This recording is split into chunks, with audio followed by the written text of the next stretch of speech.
ಎಲ್ಲರಿಗೂ welcome back to my channel. ನಾನು ಹಂಸ. ಹೇಗಿದ್ದೀರಾ ನೀವೆಲ್ಲ ತುಂಬಾ ಚೆನ್ನಾಗಿದ್ದೀರಾ ಅಂತ ಭಾವಿಸ್ತಾ ಇವತ್ತಿನ ವಿಡಿಯೋನ ಶುರು ಮಾಡಿದ್ದೀನಿ.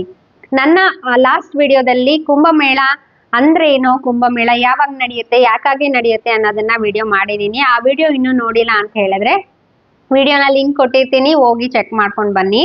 ಇವತ್ತಿನ ವಿಡಿಯೋದಲ್ಲಿ ಪ್ರಯಾಗ್ರಾಜ್ಗೆ ಹೇಗೆ ಹೋಗೋದು, ಹೋಗಾದ್ಮೇಲೆ ಅಲ್ಲಿ ಏನೆಲ್ಲ ಮಾಡಬೇಕು, ಹಾಗೆ ಅಲ್ಲಿ ಹೇಗೆಲ್ಲ ಇರುತ್ತೆ ಅನ್ನೋದನ್ನ ತಿಳಿಸ್ಕೊಡ್ತಾ ಇದ್ದೀನಿ. ನನ್ನ ಹಸ್ಬೆಂಡು ಅವರು ಫ್ರೆಂಡ್ಸ್ ಒಟ್ಟಿಗೆ ಪ್ರಯಾಗ್ರಾಜ್ಗೆ ಹೋಗಿದ್ರು. ಸೊ ವಿಡಿಯೋನ ಎಂಡ್ ವರ್ಗು ನೋಡಿ, ಎಲ್ಲೂ ಸ್ಕಿಪ್ ಮಾಡ್ದಲೆ. ಈ ವಿಡಿಯೋ ತುಂಬಾನೇ ಚೆನ್ನಾಗಿರುತ್ತೆ.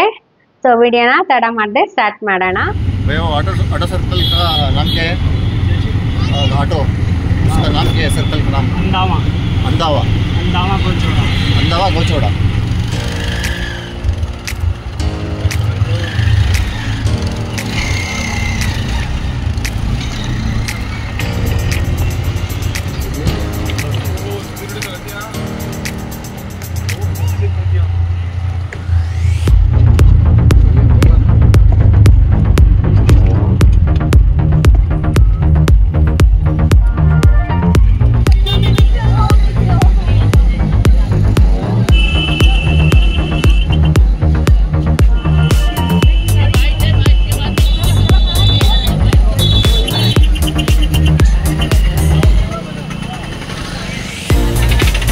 ಅಣ್ಣ ಸಂಗಮ ಹಿಂಗ ಹೋಗೋದು ಕೇಳಿ, ಸಿಕ್ಕಾಪಟ್ಟೆ ಧೂಳಿದೆ, ಮಾಸ್ಕ್ ಇದ್ರೆ ಬಿಟ್ರು.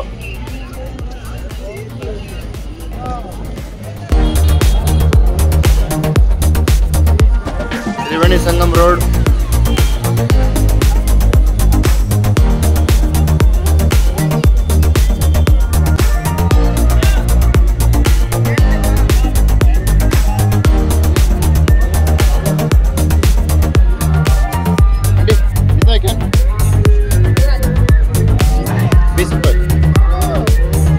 ಕ್ಯಾನ್ ಎಲ್ಲ ಇಲ್ಲೇ ಸಿಗುತ್ತೆ, ಇಲ್ಲೇ ಬಂದು ತಗೋಬೋದು. ಸಂಗಮ ಹತ್ರನೇ ಇದೆ.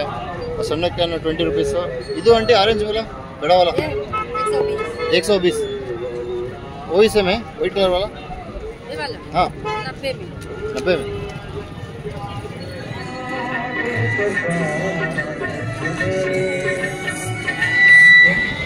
ಒನ್ ವೆಹಿಕಲ್ಸ್ ಅಲ್ಲಿ ಬಂದರೆ 5 ಕಿಲೋಮೀಟರ್ಸ್ ಮುಂಚೆ ಸ್ಟಾಪ್ ಮಾಡ್ತಿದ್ದಾರೆ. ಅಲ್ಲಿ 5 ಕಿಲೋಮೀಟರ್ಸ್ ಮುಂಚೆ ಸ್ಟಾಪ್ ಮಾಡ್ತಾರಲ್ಲ, ಆಟೋ ಸ್ಟ್ಯಾಂಡಲ್ಲಿ ಆಟೋ ತೊಗೊಂಡು ಅಲ್ಲೊಂದು ಸರ್ಕಲ್ ಇದೆ, ಸರ್ಕಲ್ನ ಪಿನ್ನಲ್ಲಿ ಮೆನ್ಷನ್ ಮಾಡಿರ್ತೀನಿ. ಅಲ್ಲಿಗೆ ಬಂದರೆ ನೀವು ಅಲ್ಲಿಂದ ವಾಕೇಬಲ್ ಇದೆ ಸಂಗಮ.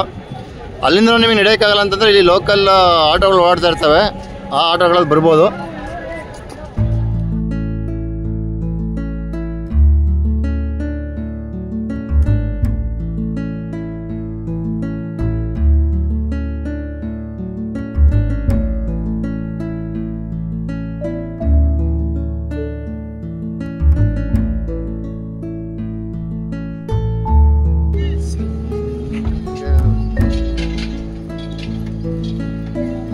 ನದಿ ಹತ್ರ ಹೋಗಿದ ನಂತರ ಅಲ್ಲಿ ನಿಮಗೆ ಬೋಟ್ ಅಲ್ಲಿ 3 ನದಿಗಳು ಕೂಡುವಂತಹ ತ್ರಿವೇಣಿ ಸಂಗಮದವರೆಗೂ ನಿಮಗೆ ಬೋಟ್ ಅಲ್ಲಿ ಕರ್ಕೊಂಡು ಹೋಗ್ತಾರೆ. ಬೋಟ್ ಅಲ್ಲಿ ಹೋಗೋದಕ್ಕೆ ಒಬ್ರಿಗೆ 100 ರೂಪಾಯಿ ತಗೊಳ್ತಾರೆ. ಅಲ್ಲೂ ಕೂಡ ಸ್ಕ್ಯಾಮ್ ನಡೀತಾ ಇದೆ. So careful ಆಗಿರ್ರಿ. 300 ರೂಪಾಯಿ 1000 ರೂಪಾಯಿ ಈ ತರನು ಕೇಳ್ತಾ ಇದಾರಂತೆ. ಸೊ ಅದಕ್ಕೆ ಯಾವ್ದಕ್ಕೂ ತಲೆ ಕೊಡ್ಬೇಡಿ. ಒಬ್ರಿಗೆ 100 ರೂಪಾಯಿ ಅಂತ ಕೊಟ್ಬಿಟ್ಟು ಆ ನದಿಯಿಂದ ತ್ರಿವೇಣಿ ಸಂಗಮ ಕೂಡುವಂತಹ ಸ್ಥಳಕ್ಕೆ ಬೋಟಲ್ಲಿ ಏನ್ ಕರ್ಕೊಂಡು ಹೋಗ್ತಾರಲ್ಲ ಅಲ್ಲಿಗೆ ಹೋಗ್ಬೇಕಾಗತ್ತೆ. ಅಲ್ಲಿ ಹೋಗಿದ ನಂತರ ನೀವು ಸ್ನಾನವನ್ನು ಮಾಡ್ಕೊಂಡ್ಬಿಟ್ಟು ಅಲ್ಲಿ ಇನ್ನೊಂದು ಬೋಟ್ ಇರುತ್ತಂತೆ. ಆ ಬೋಟಲ್ಲಿ ನೀವು ಡ್ರೆಸ್ನ ಚೇಂಜ್ ಮಾಡ್ಕೊಂಡು ನೀವೇನು ಹೋಗಿರುವಂತಹ ಬೋಟಲ್ಲೇ ತಿರ್ಗಾ ವಾಪಸ್ ಅದೇ ಬೋಟಲ್ಲಿನೇ ನೀವು ಬರ್ಬೇಕಾಗತ್ತೆ.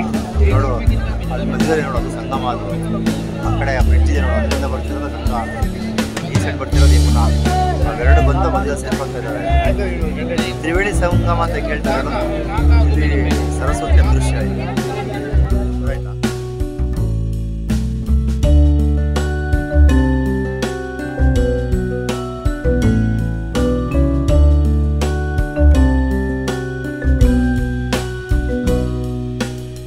ಗಂಗಾ ಮತ್ತು ಯಮುನಾ ಸಂಗಮವಾಗುವ ತ್ರಿವೇಣಿ ಸಂಗಮಕ್ಕೆ ಹೋಗ್ತಾ ಇದ್ದೀವಿ. ಹೇಳ್ಬೋದು ಗಂಗಾ ಮತ್ತು ಯಮುನಾ ಅಂತ ಎರಡೇ ನದಿ ಹೆಸರು ಹೇಳಿದೆ. ಇನ್ನೊಂದು ಯಾವ್ದು ನದಿ ಅಂತ, ಅದು ಸರಸ್ವತಿ ನದಿ.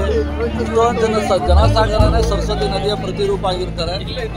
ಗಂಗಾ ಯಮುನಾ ಮತ್ತು ಜನಸಾಗರ ಸೇರಿದಾಗ ಅದು ತ್ರಿವೇಣಿ ಸಂಗಮ ಆಗಿ ಮತ್ತೆ ಅಲ್ಲಿಗೆ ನಾವು ಹೋಗಿ ಪವಿತ್ರ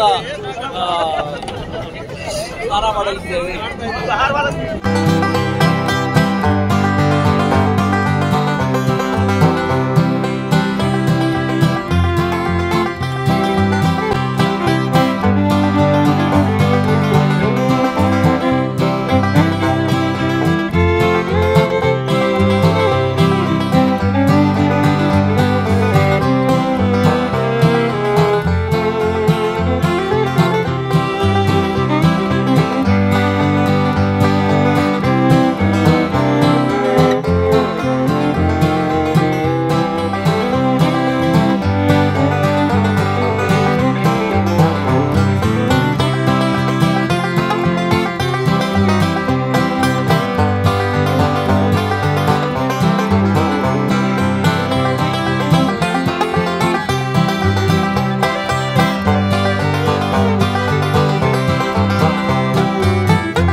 ಸೆಕ್ಟರ್ 7 ಬ್ರಿಡ್ಜ್ ಇದು. ಸೆಕ್ಟರ್ 7 ಬ್ರಿಡ್ಜ್ ಇಂದ ಆಪೋಸಿಟ್ ಸೈಡು ಇಲ್ಲಿ ಹೋದ್ರೆ ಅಂಗಡಿಗಳಿದಾವೆ. ಲೆಫ್ಟ್ ರೈಟ್ ಅಲ್ಲಿ ನೋಡ್ಕೊಂತ ಹೋದ್ರೆ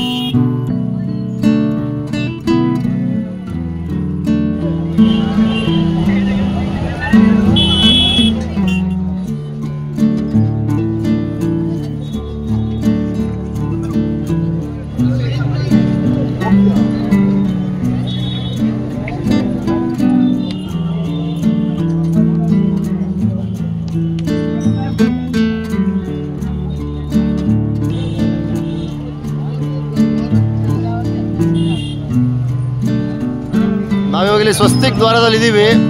ಸೊ ಇಲ್ಲಿ ಒಳಗಡೆ ಬಂದರೆ ತುಂಬ ಅಖಾಡಗಳಿದಾವಂತೆ, ಹಂಗೆ ತುಂಬ ಜನ ಬಾಬಾಗಳಿದ್ದಾರೆ ಇಲ್ಲಿ. ಸೊ ಇವಾಗ ಇವ್ರ ನೋಡೋಕೆ ಹೋಗ್ತಾ ಇದ್ದೀವಿ. 7 ಗೇಟ್ ಹತ್ರ ಹೋಗ್ಬಿಟ್ಟು ನಾವು ಇಲ್ಲಿ ಹೋಗಿದ್ವಿ ಕಣ, ಒಬ್ರು ಇದ್ರು ಇಲ್ಲಿ ಫುಲ್ಲು ಹುಲ್ಲಲ್ಲಿ ಮಾಡಿ.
ಸೊ ಒಂದು ಕೈ ಮೇಲೆ ಎತ್ಕೊಂಡ್ರೆ ಬಾಬಾ ಇದು ಡಮರುಗ ಆರ್ಚ್ ಇದೆಯಲ್ಲ, ಡಮರುಗ ಆರ್ಚ್ ಆದ್ಮೇಲೆ ರೈಟ್ ಇದೆ, ಅಲ್ಲಿ ಸಿಗ್ತಾರೆ.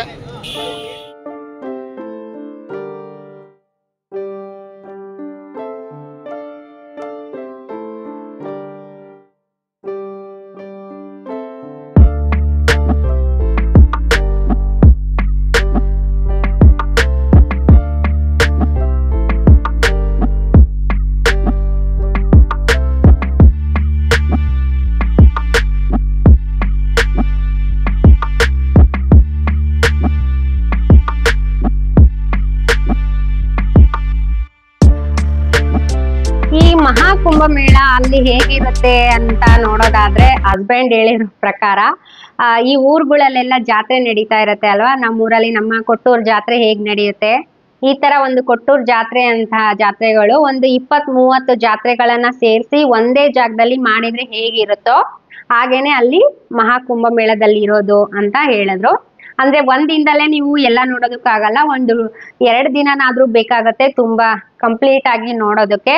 ಒಂದು 10,000 ಎಕರೆ ಜಾಗದಲ್ಲಿ ಈ ಮಹಾಕುಂಭ ಮೇಳ ನಡೀತಾ ಇರೋದು. ಕೋಟಿಗಟ್ಟಲೆ ಜನ ಮಹಾಕುಂಭ ಮೇಳಕ್ಕೆ ಹೋಗ್ತಾ ಇರೋದು. 144 ವರ್ಷಕ್ಕೊಂದ್ಸಲ ಅಲ್ವಾ.